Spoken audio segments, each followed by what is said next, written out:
My brother demanded a DNA test to prove I wasn't my father's son. He stood in the middle of my father's living room 3 days after the funeral, with the will still warm from the lawyer's hands, and he pointed at me the way you point at something you want removed from a room, and he said, loud enough for every family member present to hear, loud enough that my aunt in the kitchen stopped what she was doing and came to the doorway. He said, "There is no way you are his real son. No way. I want a DNA test, and I want it court-ordered, and I want it done before anyone touches a single asset from that estate." The room went very quiet. I looked at my brother, Raymond, 38 years old, same father's house we had grown up in, same family photographs on the walls, the two of us at age 7 and 9 at the lake, the two of us at graduation, the two of us at Raymond's wedding where I had been his best man and had stood beside him and meant every word of the speech I gave. I looked at him and I thought, you have just asked for something you cannot take back. Not because I was afraid of the test. I was not afraid of the test. My mother and father had been married for 34 years, and I looked like my father in the specific way that removes all ambiguity. His build, his jaw, his hands, the particular angle of the brow that every Caldwell male on our father's side carried like a signature. I was not afraid of the test, but I knew something that Raymond did not know. Something our mother had told me 8 months before she died, in a conversation I had not shared with anyone, that I had carried in the specific quiet of a man who has been given information he did not ask for and does not yet know what to do with. I knew something about Raymond that Raymond did not know about himself.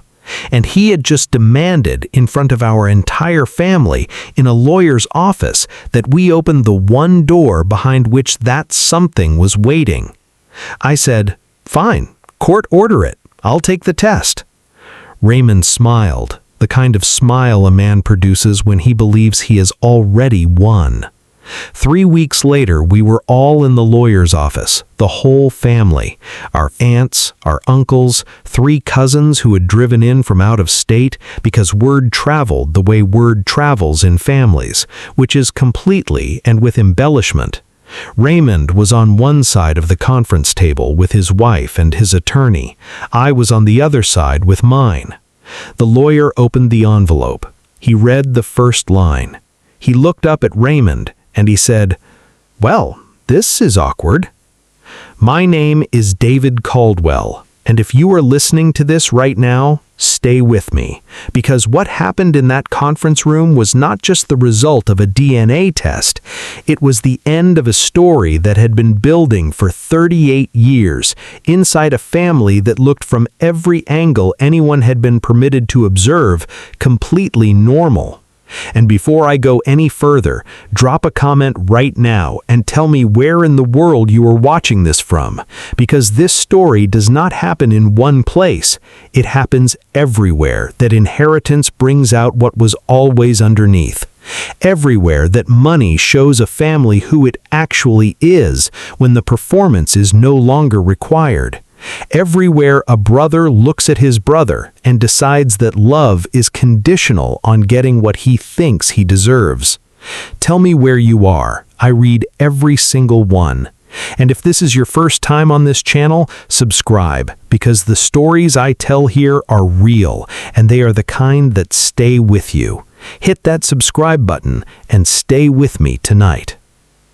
I grew up in Columbus, Ohio, in a house on a street where the lots were wide and the trees were old, and summer afternoons had the specific quality of childhood summers that you spend your entire adult life attempting to locate again in other experiences without ever quite finding them.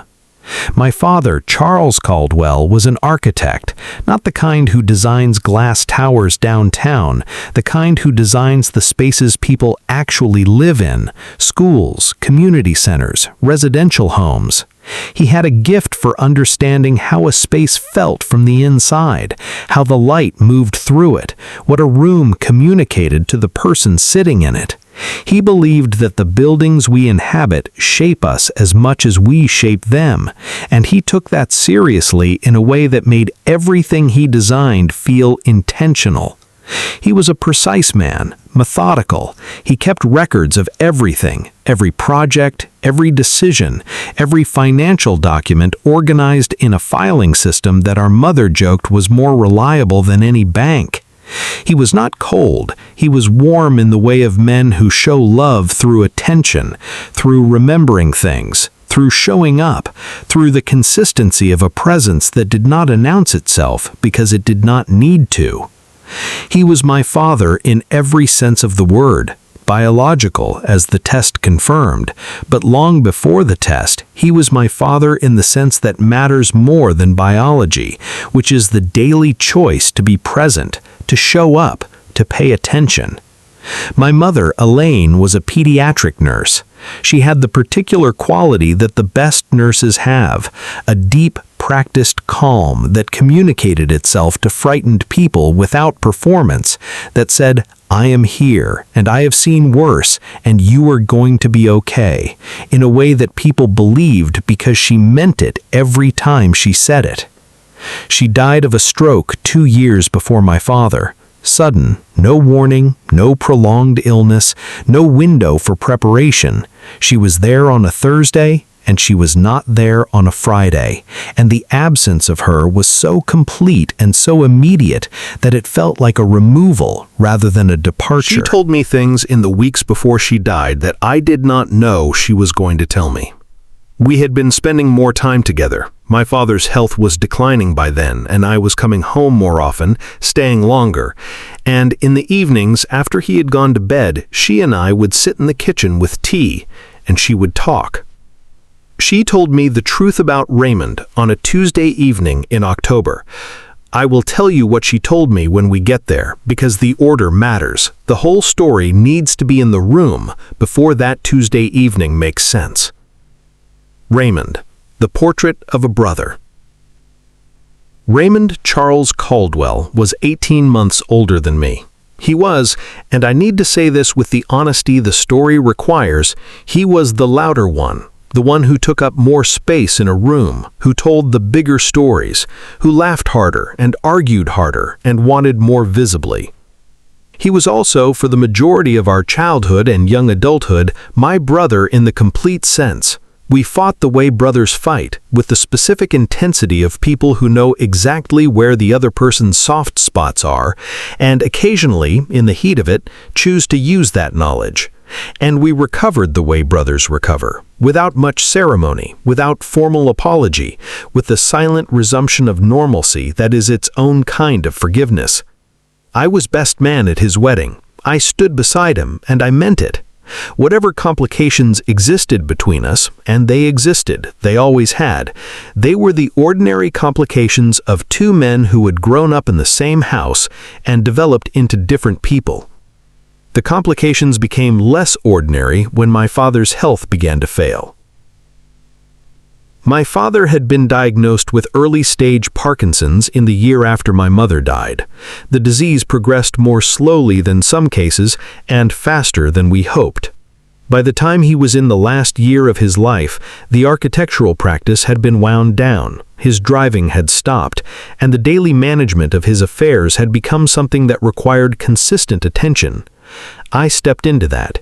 Not because Raymond was unavailable, he lived 40 minutes away, which is not across the country, but because I had moved back to Columbus 2 years earlier, initially to help with my mother's care, and then after her death, because my father needed someone close, and because I had reached a point in my own life that the thing that felt most important was not the career momentum I had been building in Atlanta, but the man in the house on the wide street who was losing things incrementally and who needed someone to notice.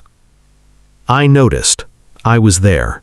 I handled the medical appointments, the financial management, the insurance correspondence, the contractors when the house needed work. I was there for the meals and for the bad nights and for the particular patience required for a man who has been precise his whole life, finds his precision failing him. Raymond visited. I want to be fair about this. He visited. Holidays, some Sundays, occasional weekdays when a specific situation required his presence, but the daily work was the thing that builds a relationship in a way that visits cannot replicate.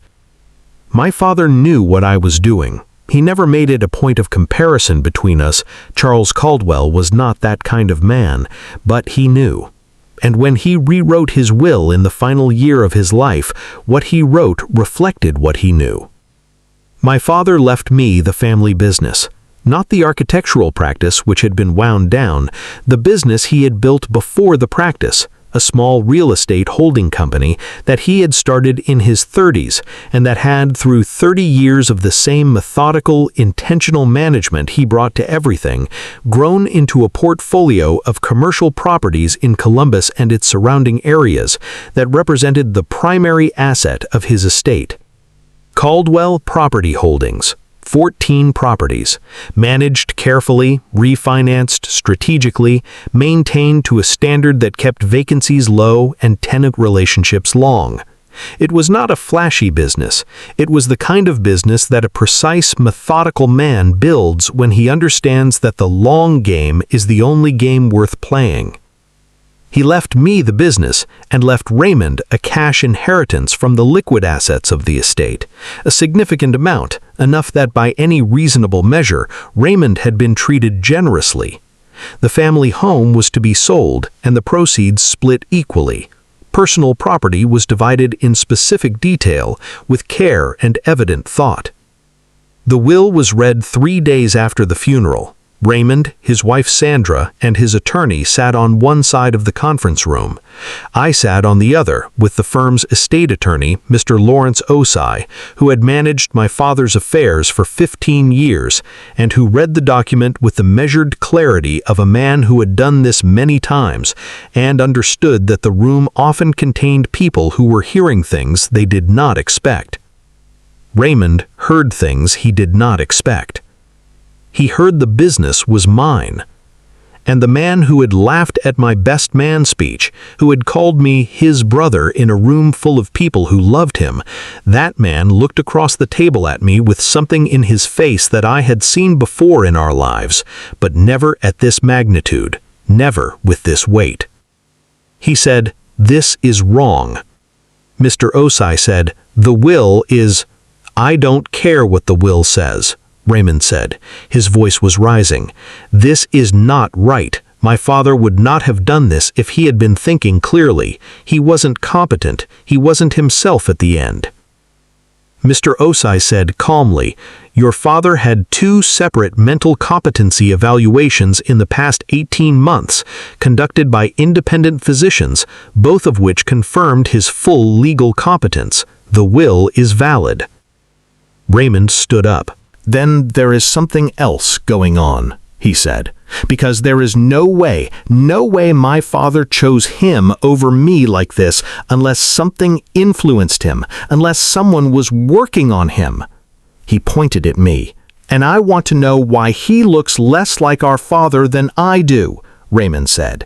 His voice was doing something I had never heard it do before, something that was not quite anger and not quite desperation, but was somewhere between them, in the territory of a man who has decided on an explanation and needs it to be true. "I want a DNA test, court-ordered. I want it done before any of this moves forward. And if it comes back that he isn't our father's biological son, then this entire will gets reconsidered." The room was very quiet. I looked at Raymond for a long moment. I thought about a Tuesday evening in October, a kitchen table, my mother's voice, tea going cold. I said, "Order the test, Raymond. I need to take you back now, because you need to understand what I knew before we can understand what happened in that conference room." My mother told me on a Tuesday evening in October, 8 months before she died. We were sitting in the kitchen after my father had gone to bed. The tea was on, the house was quiet. She had been quieter than usual that evening, with the specific quality of quiet that I had learned in my years of knowing her meant she was carrying something she had decided to put down. She said, "David, I need to tell you something. I've been carrying it for 38 years, and I can't carry it anymore. And I need to tell you rather than have you find out some other way or never find out at all." I said, "Okay, Mom." She said, "Your father knows. I told him years ago. He made a decision about it, and we never spoke of it again. And he has been the man he has always been with both of you, and that decision is the most significant thing I have ever watched a person do." I waited. She told me. She told me that she and my father had gone through a period. She was careful about this. She did not dramatize it, and she did not minimize it. She was precise in the way that Elaine Caldwell was precise about things that required precision.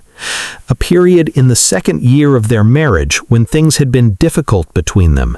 Not a separation, not anything that anyone outside the marriage knew about, but a period of distance, of strain, of the specific coldness that can develop between two people who had not yet learned all the ways they needed to love each other. During that period, there had been someone else, not my father, for my mother. Brief, she said, painful afterward in the way of things that are brief and meaningful and consequential beyond what their brevity suggests. Raymond was born 9 months later. She had told my father when Raymond was 2 years old. She had told him because the keeping of it had become something she could not sustain, and because she believed that a marriage that held a secret of that size was not the marriage she wanted to be in. My father had been quiet for a long time, and then he had said, "He is my son.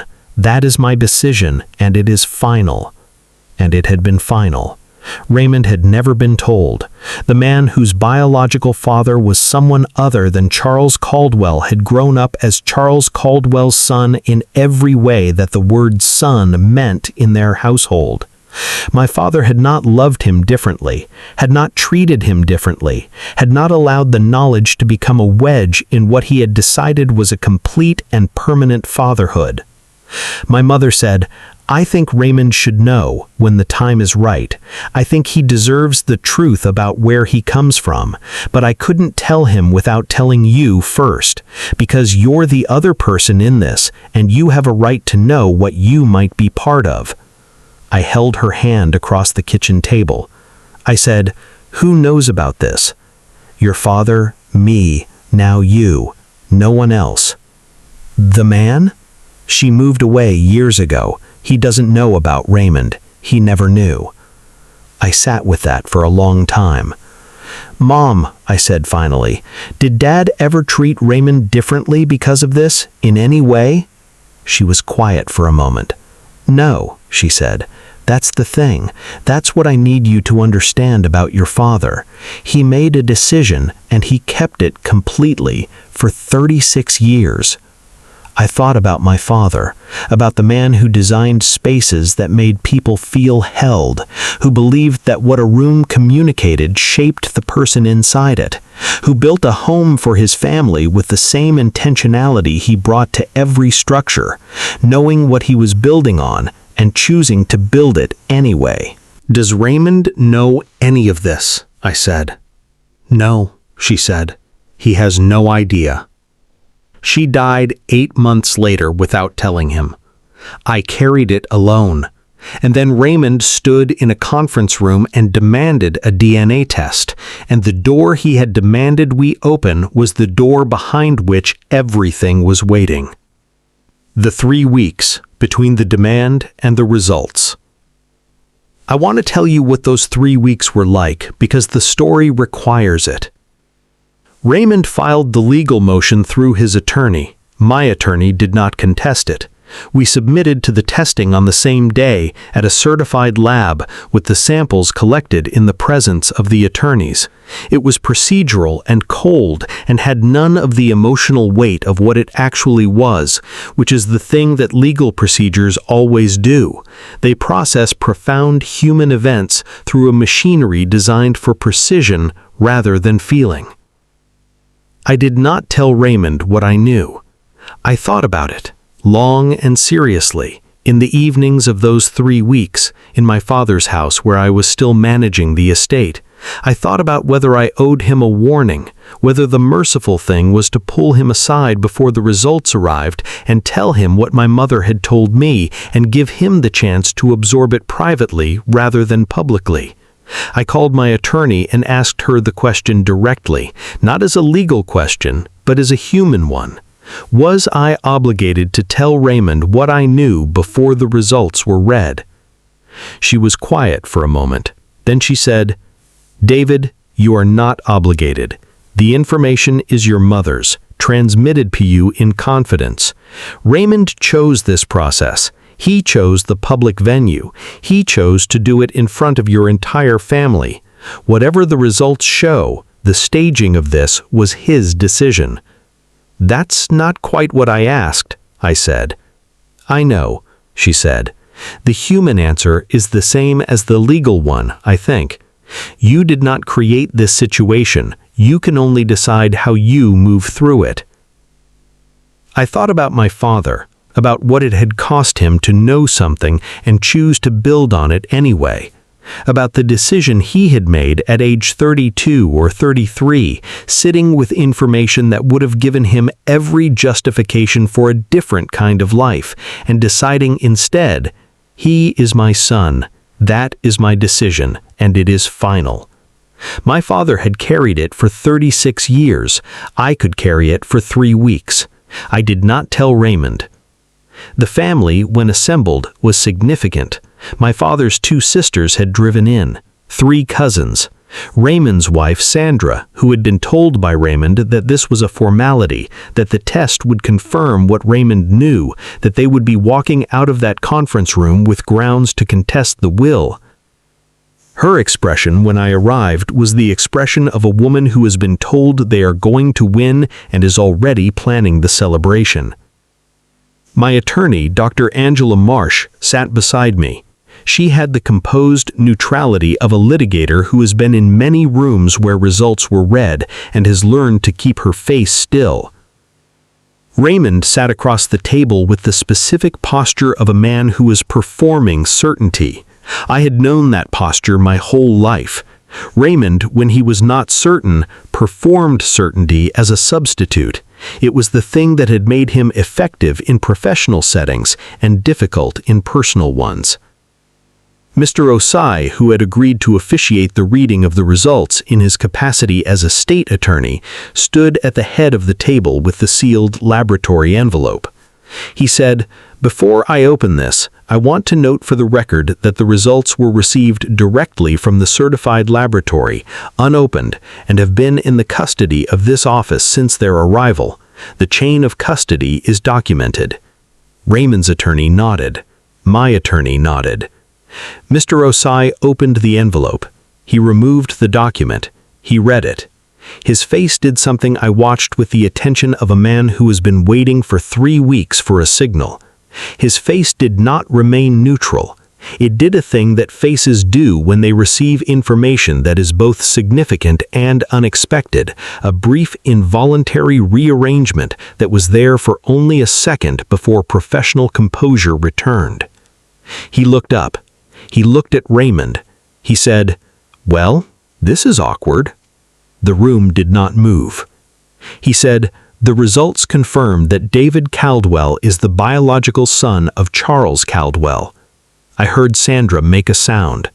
I heard one of my aunts say something under her breath. Furthermore, and his voice was steady in the way of a man who is committed to reading every word. Furthermore, the results indicate that Raymond Caldwell does not share sufficient genetic markers with Charles Caldwell to confirm a biological father-son relationship.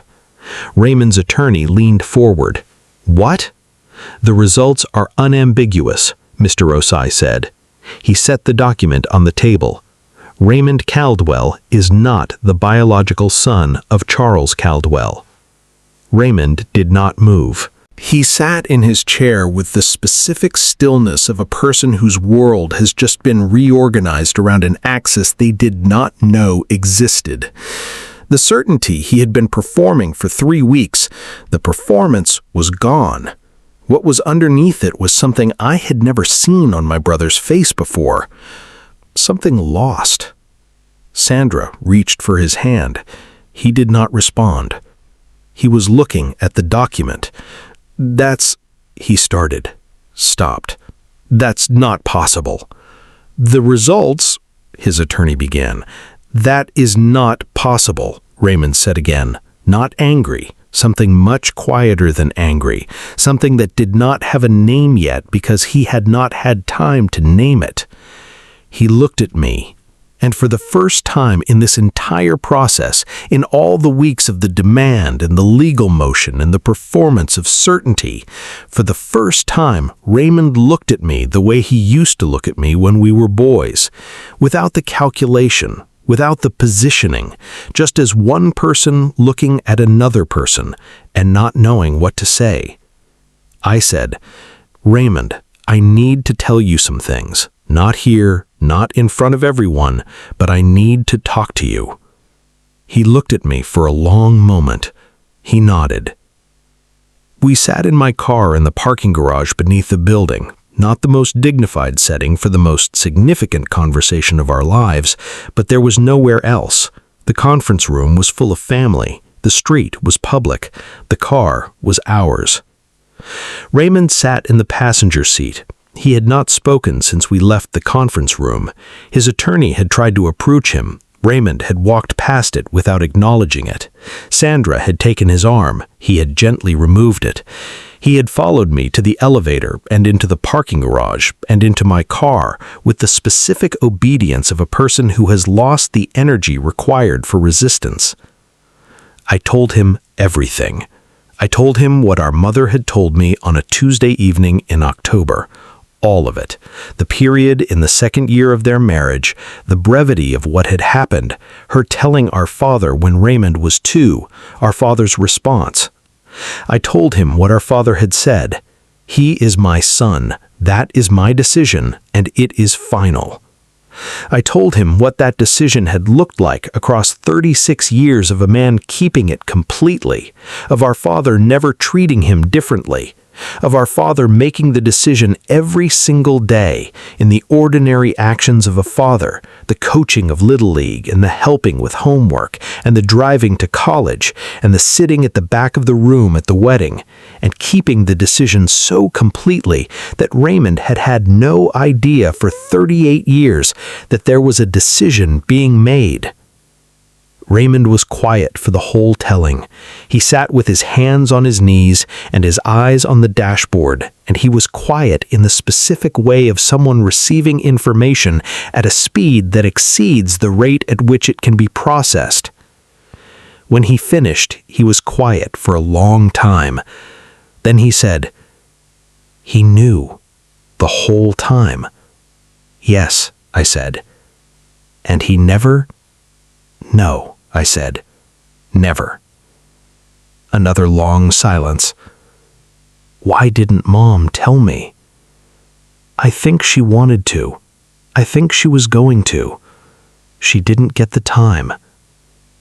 He put his hand over his mouth, the gesture of a man trying to keep something contained that is not going to be contained. "I spent 38 years," he said, "thinking I knew who I was." "You do know who you are," I said. "Raymond, you are Charles Caldwell's son. That is what he decided. That is what he kept. The biology is one thing. What he chose every day for 38 years is something else entirely, and it is the thing that actually counts." He looked at me. "How long have you known?" he said. 8 months before Mom died." "And you didn't tell me?" "No," I said. "It wasn't my story to tell. It was hers. And then she was gone, and it became, I didn't know how to give you this. And then you demanded the test, and I thought, he's going to find out. And I couldn't figure out how to stop it without lying to you, and I was not going to lie to you." He looked at the dashboard for a long time. "I caused this," he said. "Yes," I said. I was not going to lie to him about that either. "I made it public," in front of everyone. Yes. Because I was angry about the will. Yes. He made a sound that was not quite a laugh and not quite a cry, but somewhere in between, the sound of a man confronting himself with perfect clarity and finding the confrontation deeply uncomfortable. I was wrong about the will, he said. You were there every day. I wasn't. He left you the business because you earned it. I knew that. I knew it, and I was angry, and I decided you hadn't really earned it because I needed a reason that wasn't me. I said nothing, because there was nothing to say that was not already being said by his saying it. David, he said, I'm sorry. He looked at me, really looked at me, the way brothers look at each other when the performance is entirely gone and there are only two people in a car in a parking garage telling each other the truth. I'm sorry, he said again. I sat with that for a moment. I know, I said. What do we do now? I thought about our father, about a decision made in the early years of a marriage and kept for 36 years, about a man who understood that what a space communicated shaped the person inside it and had decided accordingly what his home was going to communicate to both of his sons. We do what Dad did, I said. We make a decision and we keep it. What decision? That you're my brother, I said. That's my decision, and it's final. He looked at me for a long moment. And Raymond Caldwell, who had been performing certainty his whole life in the specific way of someone who is never quite sure enough, who pointed at me across a conference table 3 weeks ago with the confidence of a man who had already won, Raymond put his face in his hands, and he let himself not be certain about anything for a while. I sat with him while he did. That is what brothers are for. Raymond withdrew the legal challenge. His attorney filed the withdrawal the following week, quietly, without announcement, the machinery of the law processing the end of a contest the same way it had processed the beginning of one, procedurally, without feeling. The estate was settled according to my father's will. Caldwell Property Holdings became mine, not in the triumphant sense, in the responsible sense, in the way that inheriting something a man spent 30 years building with intention and care becomes its own obligation. I was not celebrating. I was accounting. I was sitting with the filing system my father had kept for 30 decades, the records organized with his particular compressed handwriting, and I was understanding, file by file and property by property, what he had built and what he had meant by it. He had written notes, not many. He was not a man who explained himself extensively in writing, but on several of the property files, in his particular compressed handwriting, there were marginal notes, things he had observed about the tenants, about the maintenance philosophy, about what the property was for in the larger sense. One note, on the file for the first property he had ever purchased, said, "Build for the long game. The short game is always tempting and always wrong." I framed it. It is on my office wall. I asked Raymond after the settlement if he wanted to be involved, not as an owner. The ownership was as the will described, and I was not going to contradict my father's intentions, but as an advisor, as the person who grew up in the same house and knew what Charles Caldwell stood for and could be part of making sure it continued to stand for that. He said, yes. It took him a moment to say it, but he said yes. We have dinner on the first Sunday of every month. Raymond and Sandra, me and my wife Carla, occasionally the cousins. We sit around a table and we eat and we talk about things that are real, and some months it is easy, and some months it carries the weight of what happened, and we carry it anyway, because carrying it together is what the decision requires. My father's decision, my decision, that you're my brother, and it is final. The aunts and cousins and the assembled family who had sat in that conference room and watched the results read, they needed to be addressed. Not managed, not spun, addressed. I called my father's sister, Aunt Gloria, the evening after the parking garage. She was the eldest of that generation and the one who carried the most weight in the family's informal structure. I told her what I had told Raymond, all of it. I asked her to share it with the family in whatever way she thought was right. She was quiet for a long time. Then she said, "Your father was something else." I said, "Yes." 36 years? "Yes, ma'am. And he never, not once? Not once." She made a sound that was not quite a word, the sound of a person absorbing something that reframes what they thought they knew about someone they loved. "David," she said, "you were right not to tell Raymond before. That was not your burden to carry publicly. And I'm going to tell your cousins that this stays in the family. What happened in that conference room stays in that room. Raymond has enough to deal with without the neighborhood knowing his business." "Thank you, Aunt Gloria." "Don't thank me," she said. "Your mother and father raised you right. That's all that is." The family, in the weeks that followed, managed the information with the grace of people who understood that some things are for the inside and not the outside. Families, for all their complexity, know how to keep the things that need keeping when they decide the keeping matters. They decided it mattered. I want to tell you about Raymond in the months after, because his story is not finished at the parking garage, and he deserves to be seen in his full complexity. He went through something in those months that I watched from close enough proximity to understand without being inside it. The specific work of a person who has been told that the foundational story of who they are is different from what they believed. Not worse, not better, different, and who has to find a way to integrate that difference into a self that was already fully formed. He asked me once about the man, the biological father, whether I knew anything about him beyond what my mother had told me. I told him what I knew, which was very little. A name, a city, a time. He had moved away. He did not know about Raymond. He had lived his life, presumably, without any awareness of the consequence of a brief thing in the second year of my parents' marriage. Raymond was quiet for a moment. "I don't think I want to find him," he said. "You don't have to decide that now," I said. "No, I don't need to find him. I know who my father was." He said it with the specific certainty of a man who has made a decision rather than performed one. The real thing, not the substitute. He started seeing a therapist in the spring.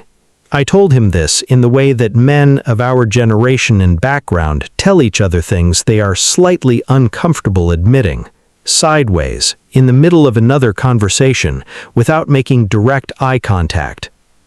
I told him I thought that was a good idea, and I did not make more of it than he wanted me to make of it. He is doing the work. I see it in him. The specific quality of a person who is looking at themselves honestly and not enjoying all of what they see, but continuing to look. It is difficult work. It is the right work. He told me at one of our Sunday dinners in the spring of that year that he had been thinking about the will, about what our father had decided, about the distribution. He said, "He was right, to leave you the business. I've been honest with myself about it. You were there. I wasn't. He made the right call." "He made the call he thought was right," I said. "Same thing with Dad," Raymond said. I thought about that. "Yeah," I said. "Same thing with Dad." We were quiet for a moment, in the particular comfortable silence of two people who have been through something together and come out the other side as more honest versions of themselves. "I miss him," Raymond said. "Me too," I said. "I miss Mom. Every day." We ate. Sandra and Carla were talking about something in the kitchen. The house, my house, the Caldwell home that I had purchased from the estate with my share of the proceeds because I wanted my father's house to stay in the family, and this was the only way I could make that happen. The house was full in the way that my parents' house had always been full on Sunday evenings. Full in the specific warmth of people who have chosen each other, who keep choosing each other, who understand that the choosing is a daily act and not a one-time decision. My father's house, my house now. His filing system still in the study. His note on my office wall. Build for the long game. The short game is always tempting and always wrong. I have thought about what this story is actually about. I want to be careful because it would be easy to make it about the DNA test, about the satisfying reversal of a demand turned back on the demander. There is something in that narrative that is genuinely satisfying, and I understand its appeal, but that is not what I carry from this. What I carry is my father sipping with information that most men would have used as a reason to leave, or a reason to love differently, or a reason to make permanent what was temporary, and instead saying, "He is my son, that is my decision, and it is final." And then keeping that decision for 36 years. In the kitchen, and the car, and the Little League bleachers, and the college drop-off, and the wedding, and the bedside in the final months. Keeping it every single day with the same consistency and the same completeness until the decision and the reality were indistinguishable from each other. That is what I want to talk about. Because we live in a time that is increasingly interested in biology, in DNA tests and genetic ancestry, and the precise mapping of where we come from in a biological sense. And those things are real, and they matter, and I am not dismissing them. But my father understood something that I think gets lost in the conversation about biology.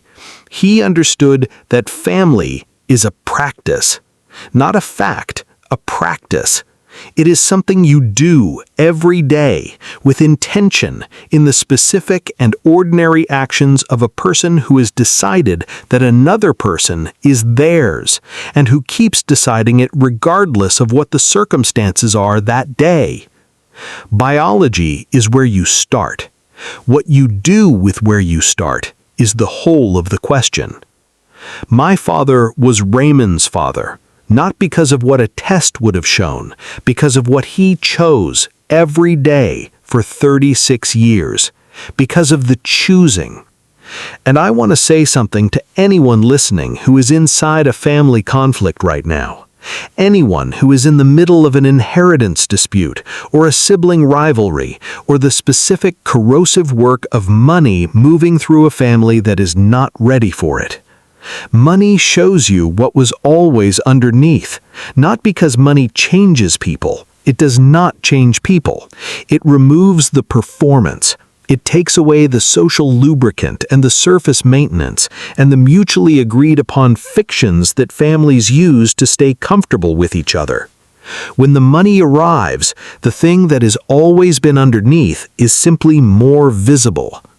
What was underneath in my family was a father who had made a decision and kept it, and a mother who had told the truth as best she could, and two brothers who had been performing certainty and uncertainty at each other for 38 years, and who needed a DNA test and a parking garage to find their way to honesty.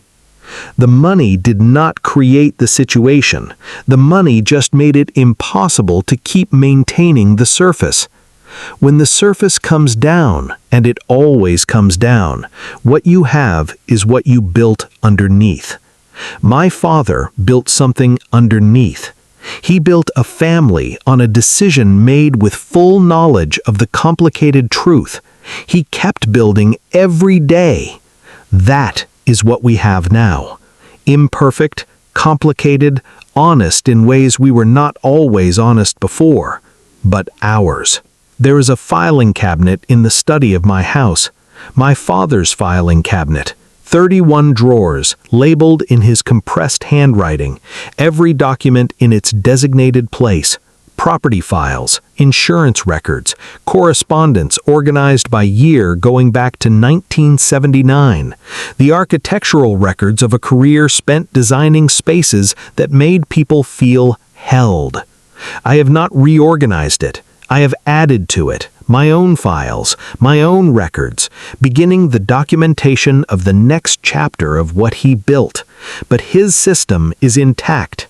His handwriting on the tabs is intact. In the back of the bottom drawer, there was a folder with no label.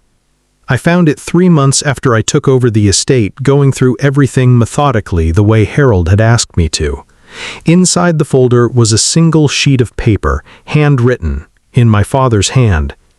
It was dated 4 years before he died. It said, "The most important thing I ever built was not a building. It was a family. I built it on a decision. The decision was that love is a choice and not a feeling, and that the choice, made daily and kept completely, is the only kind that lasts. I want my sons to know that whatever they find out about the past does not change the decision. The decision was made. The decision stands. They are both mine, and that is final." Charles R. Caldwell. He had known. He had known that someday someone might find out, that the secret might not stay a secret, that a test might be demanded, or a truth might surface, or a document might be found, and he had written this, for whoever was going to need it. He had built it into the foundation, like an architect would, like a man who understood that what a space communicated shaped the person inside it.